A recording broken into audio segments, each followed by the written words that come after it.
ठीक है, पेन को देख लेते हैं। देखें जो international society of study of pain ISSP, ठीक है ना, international society of study of pain, इसने जो पेन को डिफ़ाइन किया है ना, वो ऐसे किया है कि इट इज़ एन अनप्लीजेंट, यानी कि pain is an unpleasant, defined है, इसको मैं ऐसे लिखता हूँ DA, ठीक है, या फिर स्मॉल DA से लिखता हूँ, या इसे DA, छोटा D तो लाजमी है मेरे लेक्चर्स में, ठीक है। तो उन्होंने क्या डिफ़ाइन किया है कि pain is an unpleasant sensory and motor experience, ठीक है। Pain is an unpleasant sensory and motor experience associated with, AW is associated with actual and potential tissue damage, ठीक है। ये जो है ये डेफिनेशन है ISSP की, ठीक है, ठीक है। तो ये डेफिनेशन जो है वो एक इम्पोर्टेंट होती है, वो इस वजह से कि जो पेन है वो न सिर्फ एक फ़िज़िकल सेंसेशन है, but also it is a psychological event, ठीक है ना।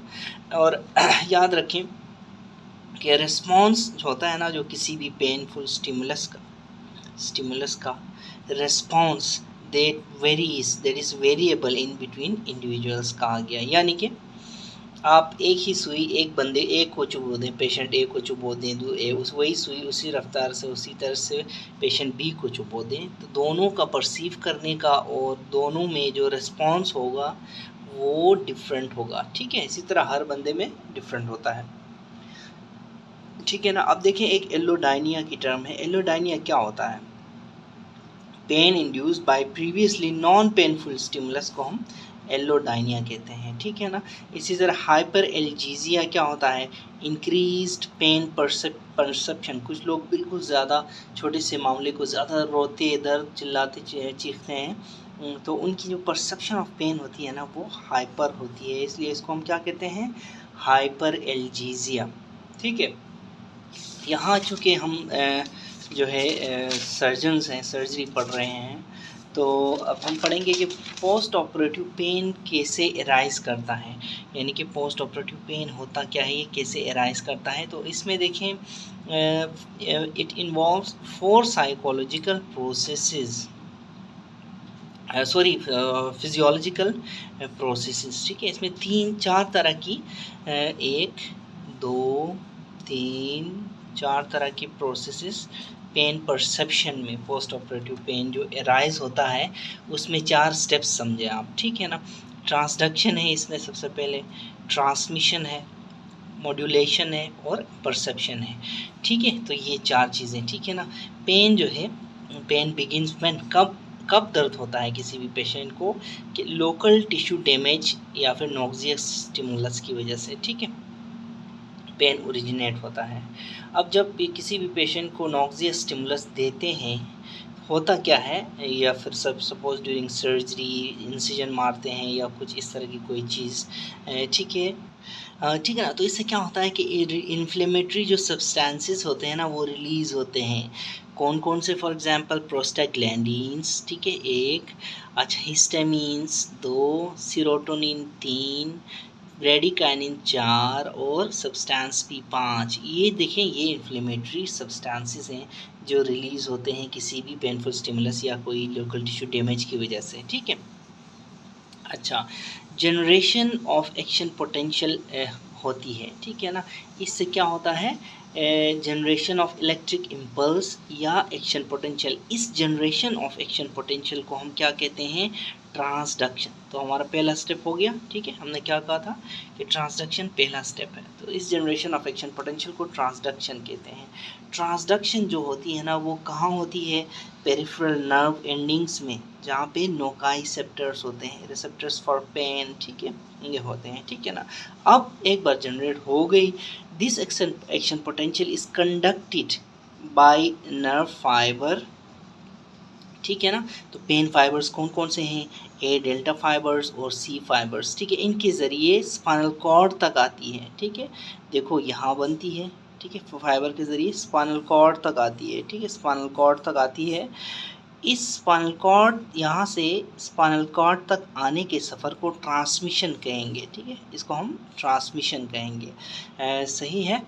और इसके बाद देखिए फर्दर क्या होता है स्पाइनल कॉर्ड में, स्पाइनल कॉर्ड में क्या होता है ये देखें, स्पाइनल कॉर्ड में रिले होता है, रिले होता है इन सिग्नल्स का, इस एक्शन पोटेंशियल का, इस इलेक्ट्रिक स्टिमुलस का टूवर्ड्स हायर ब्रेन सेंटर्स, ठीक है ना। इस रिले को from the spinal cord to brain के हायर सेंटर्स को हम मॉड्यूलेशन कहते हैं। तो ये हमारा कौन सा हो गया, तीसरा स्टेप। देखिए हमने क्या कहा था, फिजियोलॉजिकल जो प्रोसेस है, ट्रांसडक्शन हमने देखी, ट्रांसमिशन हमने देखी, मॉड्यूलेशन भी हमने देखी। अब परसेप्शन क्या है, ठीक है ना। Then individual perceives stimulus through sensory, ठीक है, तो इसको क्या, थ्रू मोटर, ठीक है, इसको हम क्या कहते हैं, परसेप्शन। जो पेशेंट का महसूस करने को हम क्या कहेंगे, परसेप्शन कहेंगे। This pain can be blocked at various levels, इन सब लेवल्स पे हम पेन को ब्लॉक कर सकते हैं, ठीक है ना, इन सब लेवल्स पे हम पेन को ब्लॉक कर सकते हैं। अब देखें site of action of various analgesics पढ़ेंगे, ये बहुत इंपॉर्टेंट है। अब कुछ ऐसे एनाल्जेसिक्स हैं जो आपको पता है कि इस पॉइंट पे, ट्रांसमिशन के पॉइंट पे, कुछ मॉड्यूलेशन के पॉइंट पे पेन को रोक देते हैं। वो कौन कौन से हैं, फॉर एग्जांपल ट्रांसडक्शन। देखें ट्रांसडक्शन के एक ही पॉइंट पे कौन कौन से रोकते हैं।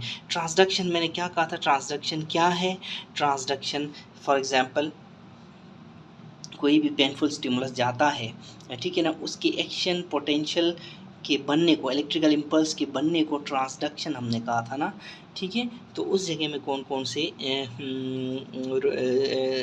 जो एनाल्जेसिक रोल प्ले करते हैं, एनसेड्स, आपका डाइक्लोरान हो गया, ठीक है, आपका पैरास्टामोल हो गया, आपका क्या हो गया, आइबुप्रोफीन हो गया, ठीक है, ये सारी के सारी ट्रांसडक्शन के लेवल पे पेन को रोकते हैं। अब ट्रांसमिशन के लेवल पे पेन को कौन रोकता है, जैसा कि मैंने यहाँ पे फिगर से बनाया था कि यहाँ से जगह से लेके जहाँ पे स्टिमुलस लगा है टू स्पाइनल कॉर्ड, इस एरिया को ट्रांसमिशन कहते हैं। तो इस एरिया में देखें, याद रखें ट्रांसमिशन वाले स्टेप को कौन रोकता है। ट्रांसमिशन देखें, याद रखें ट्रांसमिशन के लिए स्टिमुलेटरी इफेक्ट किसका होता है, एल डेल्टा फाइबर्स और सी फाइबर्स, ठीक है।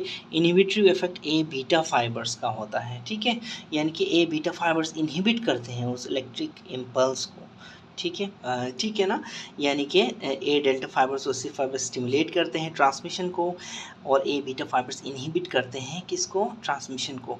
तो हम एक जो हमारा पेन को ब्लॉक करने का एक मेथड होता है, टी सेंस या फिर टेंस बोलते हैं, ठीक है, टेंस, ठीक है ना। टेंस का क्या मतलब होता है, टेंस का मतलब होता है कि जो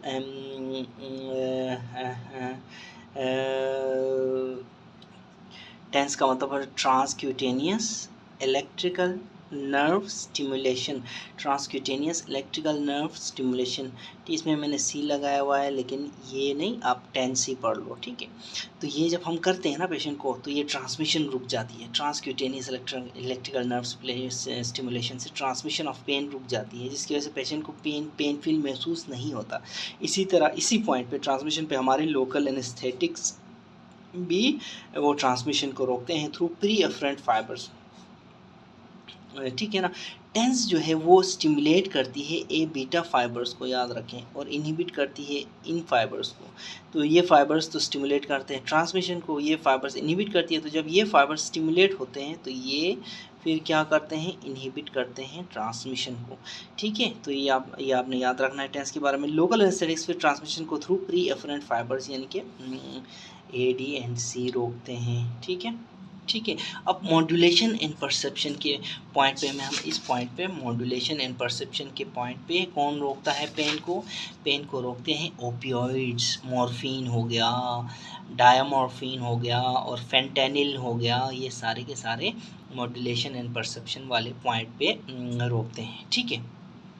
अब देखते हैं effects of post operative pain क्या होते हैं। फॉर एग्जांपल एक पेशेंट आया, से हर्निया का ऑपरेशन उसका हुआ, ठीक है, अब आपके वार्ड में वो एडमिट है और आप उसके जो अगर उसको पेन हो रहा है सर्जरी की वजह से, तो उस सर्जरी के पेन की वजह से उसको क्या पोस्ट ऑपरेटिव इफ़ेक्ट्स हो सकते हैं।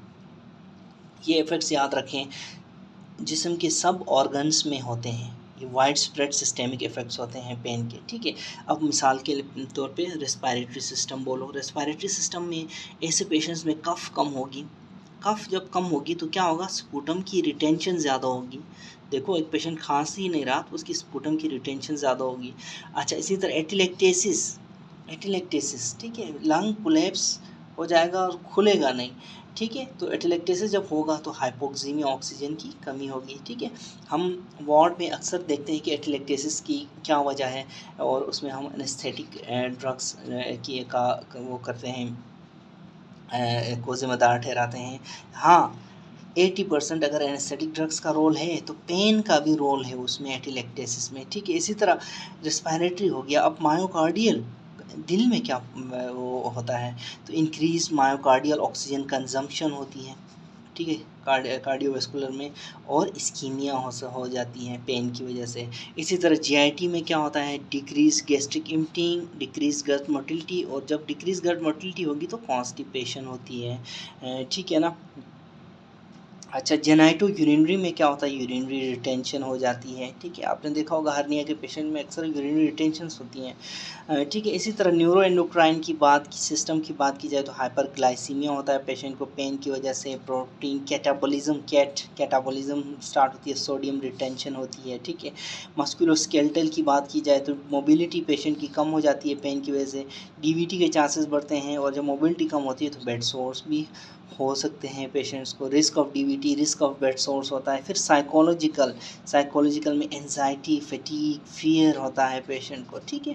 तो ये सारे सिस्टम्स अफेक्ट करता है, ऑन ऑल ऑर्गन्स ये पेन अफेक्ट करता है, ठीक है। अब देखें, अगर आपके पास पेशेंट है, उसकी आपने वार्ड में आपके एचओज़ ने, आपके पीजीआर्स ने अच्छी सर्जरी के बाद अच्छा पेन रिलीफ किया है उसका, तो उसके क्या बेनिफिट्स होते हैं। उसके बेनिफिट्स सारे इसके ऑपोजिट होंगे, ठीक है। बेनिफिट्स में पेशेंट एक तो कंफर्टेबल रहेगा, खुश रहेगा, ठीक है। अगर पेशेंट कंफर्टेबल है तो वो आपके साथ डेफिनेटली कोऑपरेटिव भी होगा, ठीक है।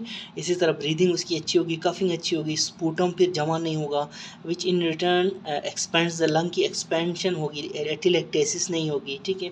मस्कुलोस्केलेटल की बात की जाए तो पेशेंट में अच्छी मोबिलिटी दिखाएगा, जीआईटी भी की मोटिलिटी भी अच्छी होगी, और कॉन्स्टिपेशन नहीं होगी, ठीक है। ये सारे के सारे इफेक्टिव पेन रिलीफ के फ़ायदे हैं, ठीक है। अब जो है ना, pain methods of pain relief क्या क्या है देखें। पैरास्टामोल हो गया, एनसेड्स जिसमें आइबुप्रोफेन, डाक्लोरान वगैरह वगैरह, ठीक है। किटोरोलेक जिसको टोराडोल भी बोलते हैं, ठीक है, टोराडोल वो दे सकते हैं। फिर कोडीन दे सकते हैं। अच्छा, ओपियोइड्स प्लस पैरास्टामोल दे सकते हैं, जैसे ट्रामाल प्लस नहीं है, ट्रामाल प्लस, ठीक है, ट्रामाडोल प्लस पैरास्टामोल, ठीक है। अच्छा, आईएम या आईवी मॉर्फिन दे सकते हैं, ठीक है।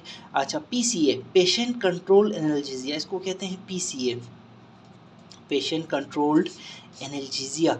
इसमें क्या होता है कि जो मॉर्फिन पम्प्स देते हैं, जब भी पेशेंट को दर्द होना स्टार्ट होता है, फिर पेशेंट को हम समझा के रखते हैं कि जब भी दर्द हो आपने वो पंप एक बार दबाना है, ठीक है। जब वो दबाता है तो मॉर्फिन की एक जो पहले से तयशुदा एक डोज बॉडी के अंदर चल जाती है, उसको पेन रिलीफ हो जाता है। फिर एपिड्यूरल एनेस्थीसिया है जो हमने पहले पढ़ा, ठीक है, एपिड्यूरल एनेस्थीसिया है। और उसके अलावा साइकोलॉजिकल एंड बिहेवियरल टेक्निक्स कौन कौन सी हैं, गुड नर्सिंग केयर, पेशेंट के साथ अच्छा बर्ताव रखना नर्सिस की तरफ से, डॉक्टर्स की तरफ से, तो वो भी पेन रिलीफ करता है पेशेंट का, ठीक है। इसी तरह हेल्दी इन्वायरमेंट हो पेशेंट के आसपास, जो अटेंडेंट्स हैं पेशेंट के अटेंडेंट्स ऐसे अटेंडेंट्स हो जो उनको सपोर्ट करें, बजाय ऐसा नहीं कि उसके पास रोते हुए उसको भी परेशान, खुद भी परेशान हो गए, ठीक है।